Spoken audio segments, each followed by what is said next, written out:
So with this, now I will hand over the session to Dr. Shrikant Mukhewar for context setting and to take it ahead. And we would like to have embarking session with all the experts now.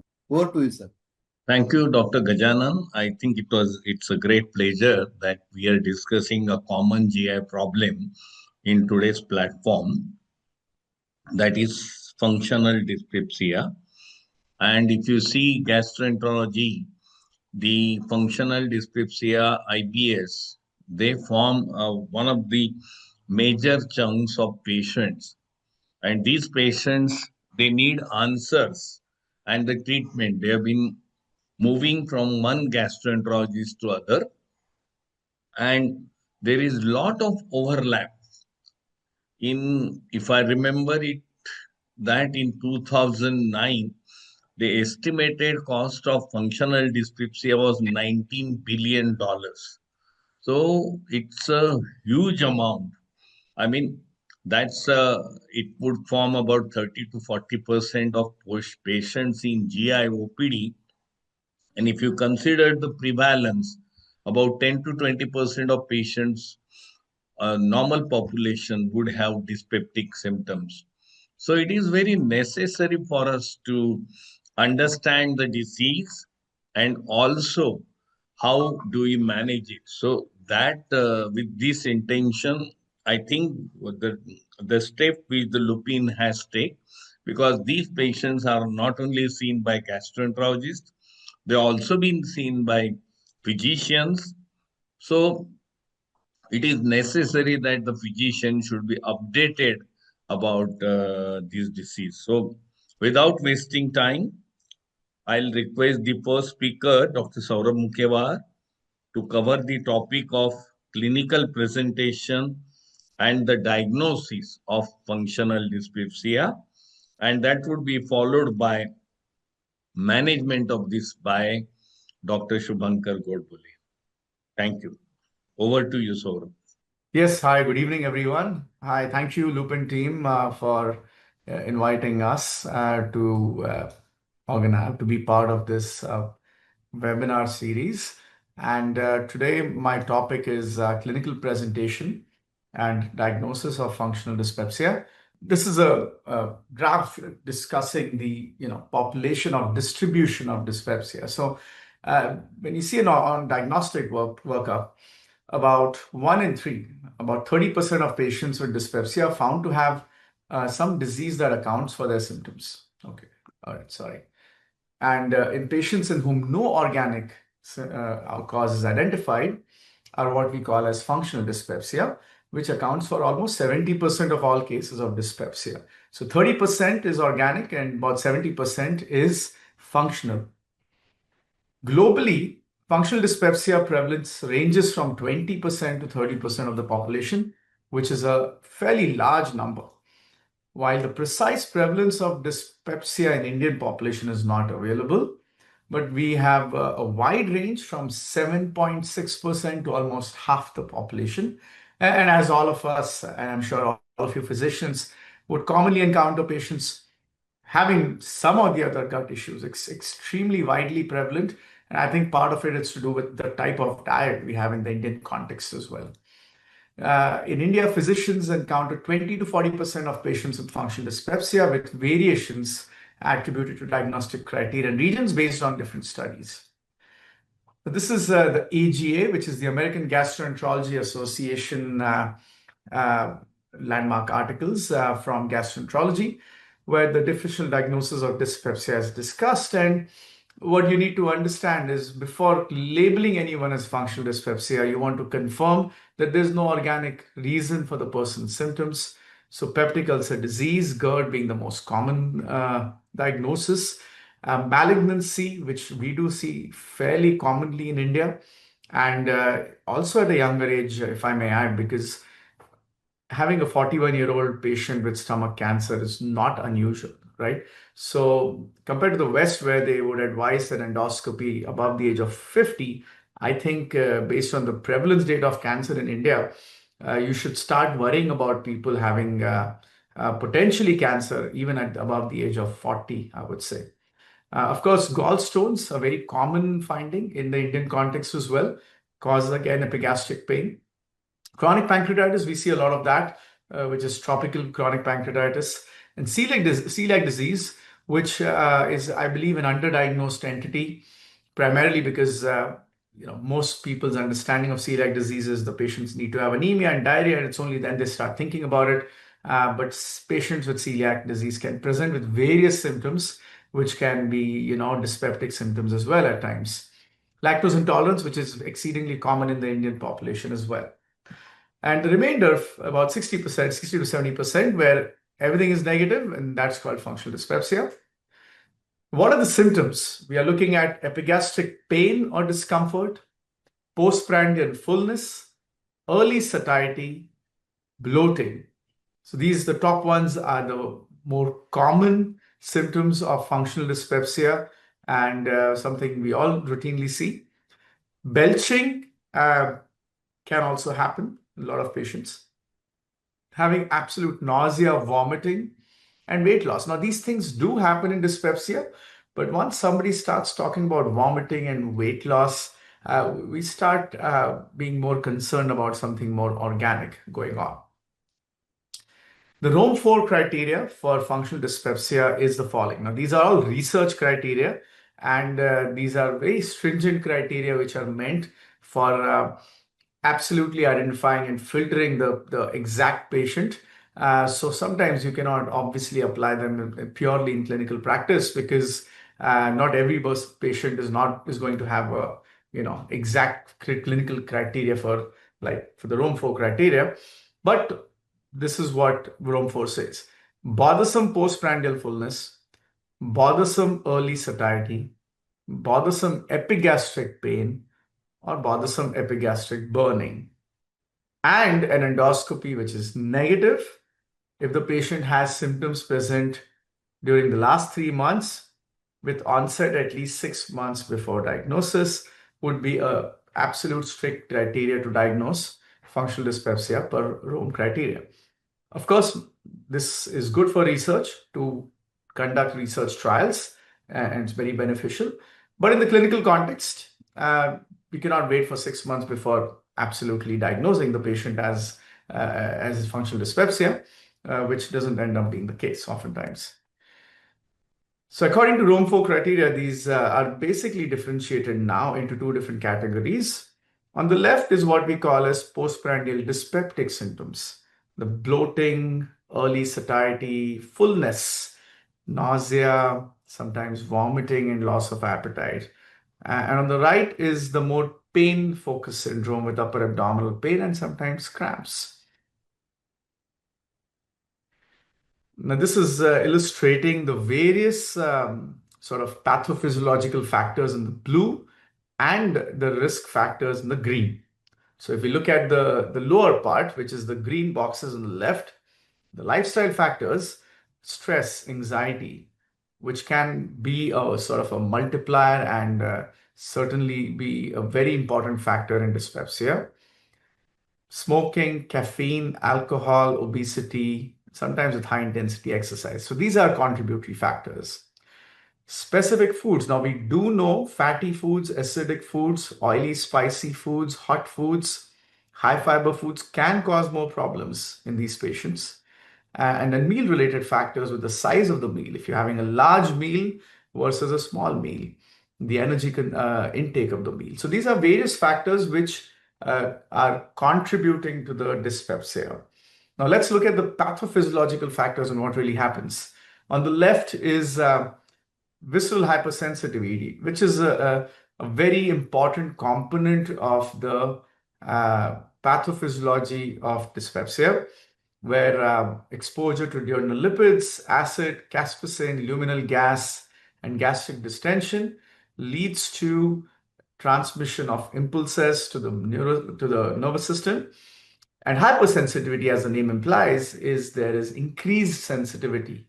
And this is a general example that I give my patients that, if a couple is sitting, I may say that, listen, the wife has symptoms. I tell the husband that if you're having the same meal, you may feel a little full, like most of us, but her body is different. It's more sensitive. She feels it times 10. So that's what functional dyspepsia is. You eat the same meal, but most of us may feel a little full. The person with dyspepsia will have an extreme sensitivity, and that's what happens. In gastric dysmotility, which are pathological findings in these patients, are delayed gastric emptying, reduced accommodation, and antral distension. So mechanistically, on the right, as we discussed, the gastric findings with decreased accommodation, decreased electrical activity, over distension of antrum are sort of pathophysiological findings. And also what we have learned is duodenal inflammation, which in some recent studies like eosinophilic findings in the duodenum has also been implicated. The gastric inflammation can be from H. pylori, sometimes medications like NSAIDs, GERD with reflux, hypersensitivity as we discussed, and then CNS modulation. So on the left is various targeted therapies based on the pathophysiology that can be employed in treating these patients. Impaired accommodation can be seen in 40% patients, delayed gastric emptying in 30%, hypersensitivity to gastric distension in 37% patients based on the sort of symptom profile, and H. pylori is a large number of patients as well. Abnormal fundic relaxation is something that's sort of illustrated in the figure. When a patient has meal, the fundus does not relax properly, because you see fundus is the area of the stomach where the first meal from the esophagus reaches the stomach. Now, most of us, normal people, the fundus relaxes, accommodates the food. In these patients with dyspepsia, there is not enough relaxation of the fundus, and therefore they have more symptoms of fullness with dyspepsia. Let's just briefly go over the treatment plan. Treating functional dyspepsia is not easy, and it depends on case to case, because obviously there's no absolute cause that you can treat. Multiple factors are involved. There is complex psychosocial factors, which unfortunately don't always come about in a very busy OPD. To understand the true nature and the background of psychiatric issues that the person may encounter. And oftentimes patients may not be, forthright about it and tell us about exactly what they have going on. And the other conditions, like patients may have IBS, may have reflux. So delineating dyspepsia can be, and treating it separately can be a challenge. And there are limited therapies, unfortunately. So a lot of focus is on symptom management as opposed to finding that pathophysiological factor which can be corrected easily to treat these patients.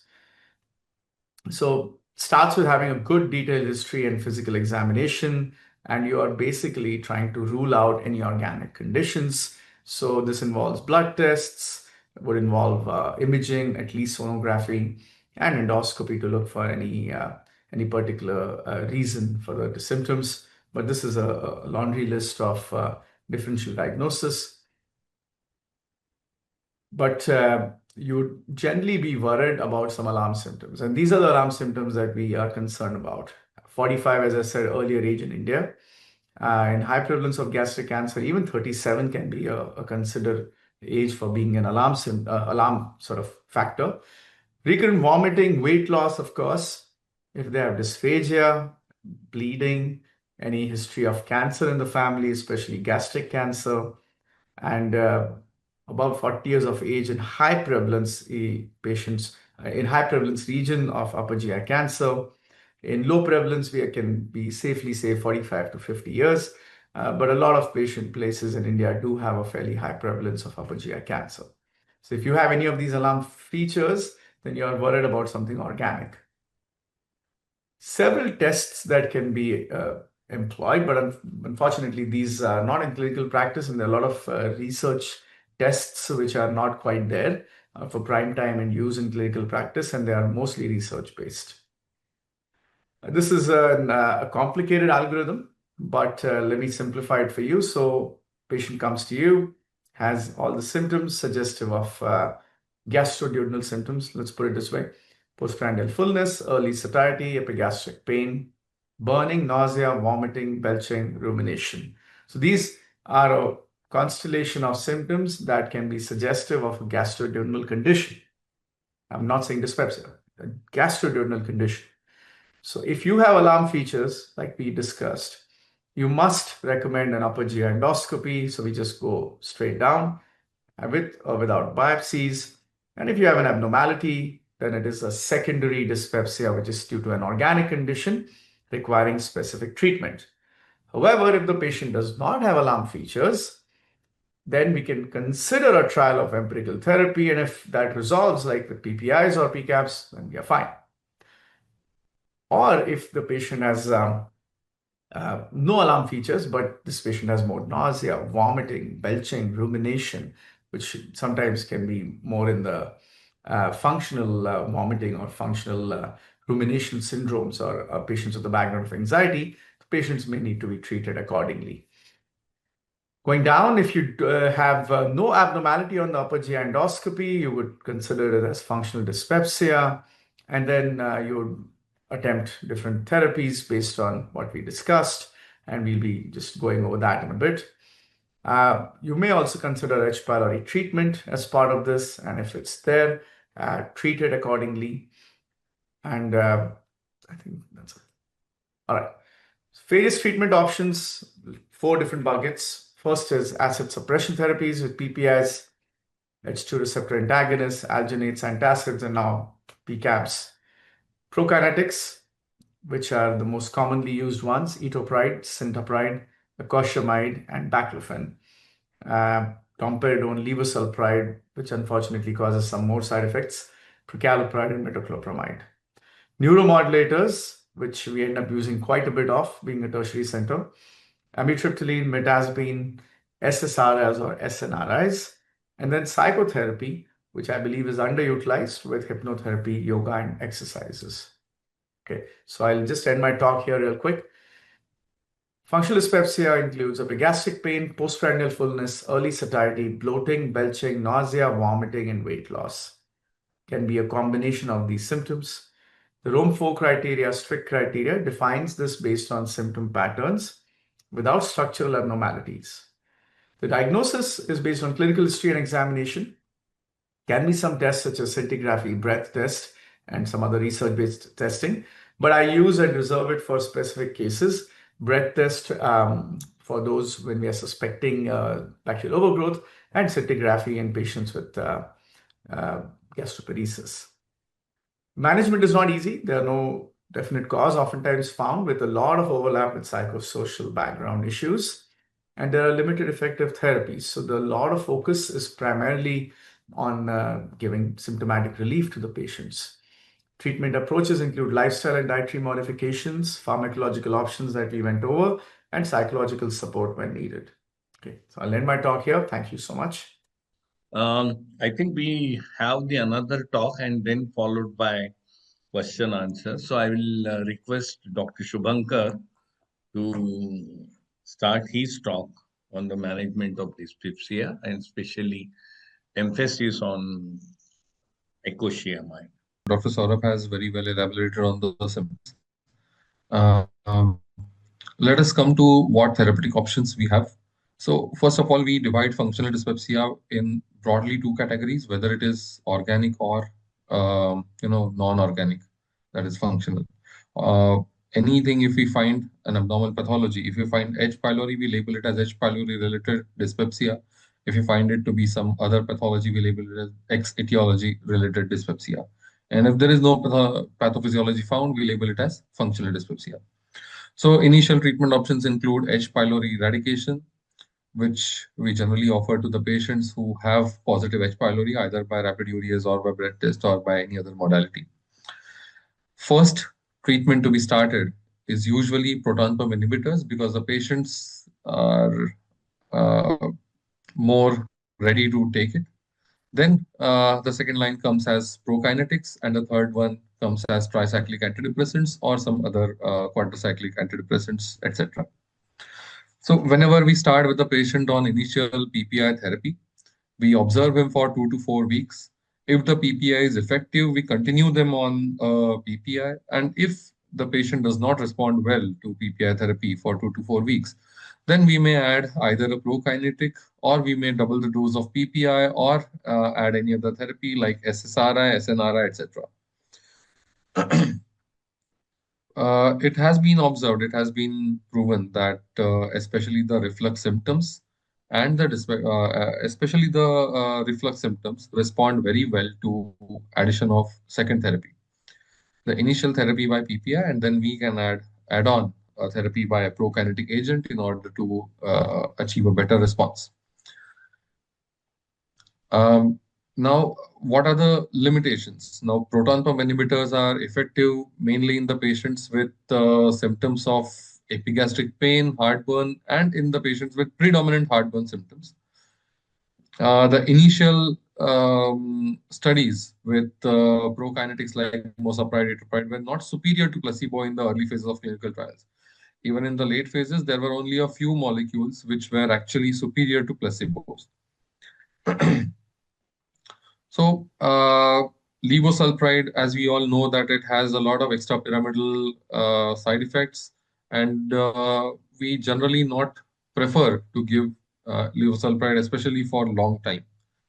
Domperidone also has certain safety issues, especially in the patients who have background cardiac diseases. There has been reported QT prolongation and cardiac arrhythmias with longer term use of domperidone. There have been high quality, large scale studies with metoclopramide and domperidone in functional dyspepsia, which are lacking. Uh, the most important studies with prokinetics have been on etopride, procalopride, and acosciamide. However, um, today we will be discussing in detail about acosciamide. It was originally developed and approved in Japan in the year 2013, that is more than 10 years from now, and it is one of the world's first approved drug for functional dyspepsia. It's basically the first in therapeutic class drug with proven long-term phase 3 trials, which have been completed in the European Union and in USA and Japan. Mode of action differs from other well-utilized prokinetic agents. This one basically it acts on the acetylcholine pathway. It enhances the release of acetylcholine and inhibits the breakdown by cholinesterase activity. So it has better efficacy as compared to placebo. I will be discussing in detail in the upcoming slides. Safety profile is more or less similar. One good advantage is that it does not act directly on the dopamine receptors and serotonin receptors, and hence has less of cardiac and other side effects. So, what is the mechanism of action? If we go back to the basics of nerve conduction, we find that this is the synaptic terminal. We have a postsynaptic, presynaptic, and a postsynaptic end where acetylcholine is released. It acts on the postsynaptic end and it you know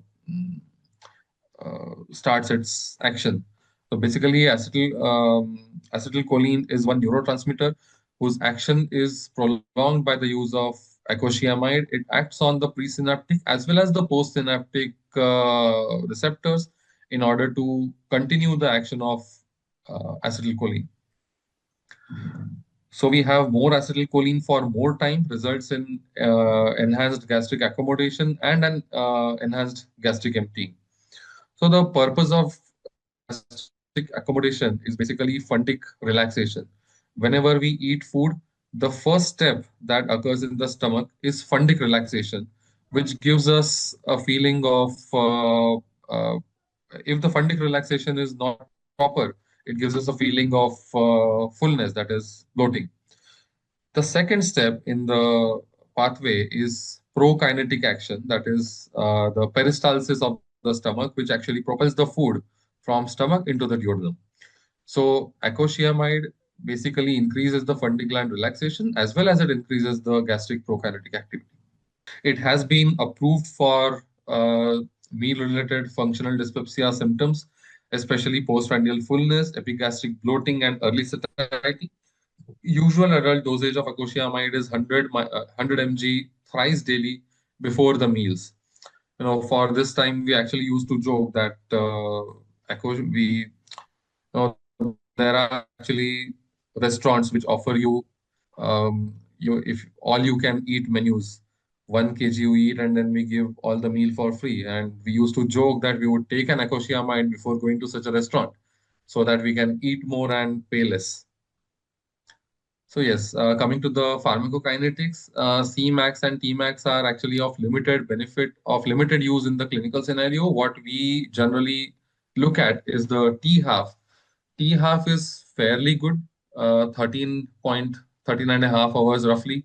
So the dosing should be 2 to 3 times every day, which is actually the dose used in clinical practice. It has low potential for drug-drug interaction because it does not affect the CYP system. The metabolism is mainly through CYP3A4 and not the other rare variants of CYP genes. This is a study which was done as a real-time ultrasound measurement of cross-sectional area of the stomach before and after administering icosiamide. So what they found was before giving icosiamide, the gastric volume was significantly less, and then the cross-sectional area improved almost by 3 times after the administration of icosiamide. And it also had more of gastric emptying. It significantly improved the gastric accommodation and the gastric emptying as compared to placebo. It also improved the total scores for functional dyspeptic symptoms as compared to placebo. This is just a diagrammatic representation. We can see that in the upper part of stomach, the lower part, the upper part. In the upper part of stomach, there is more radioactive substance that stays even at 30 odd minutes. This basically shows you that it increases the fundic relaxation and also increases the gastric peristalsis with due. Icosiamide has shown consistent superiority over placebo in many studies, in the Japanese studies, in the European studies, and all across the world. There have been multiple multi-center trials with consistent benefit. The elimination rates of postprandial fullness for early satiety and upper abdominal bloating have all been significantly more as compared to placebo. Let us come to what is the long-term safety and efficacy of icosiamide in functional dyspepsia. We have a phase 3 open label safety trial with an aim of long-term safety and efficacy. It was predominantly conducted in the European Union. It was a multi-center trial comprising of around 200 patients, where 100 mg icosiamide was administered 3 times daily for a period of 1 year. It's a significantly long period. And the outcomes were improvement in the functional dyspepsia symptoms, the quality of life, and work productivity. Also, the safety outcomes in terms of adverse events, ECGs, laboratory variables, vital signs, and physical examination. So what they found was the overall treatment efficacy scale. So they calculated a lot of scores.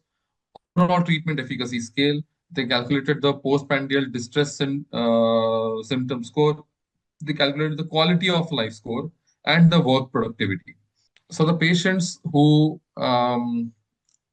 took icosiamide, they reported to have stronger overall therapeutic efficacy scores at week 52.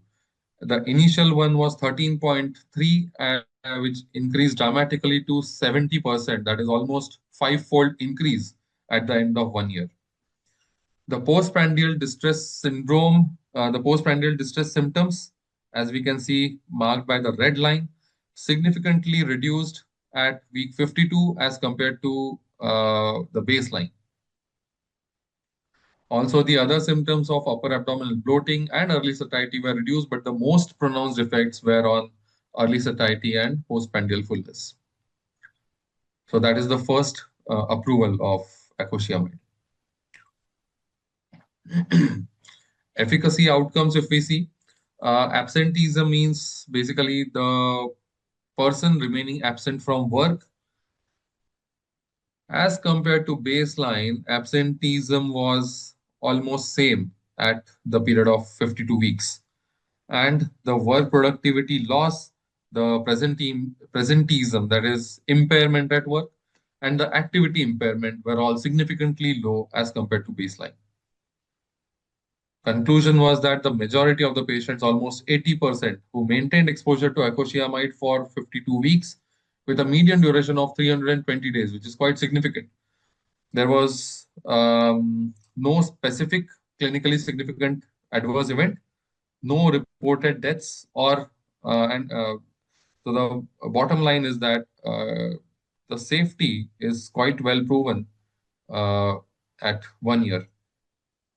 One negative point of the study was they had excluded the patients with significant cardiac comorbidity, and that has to be kept in mind.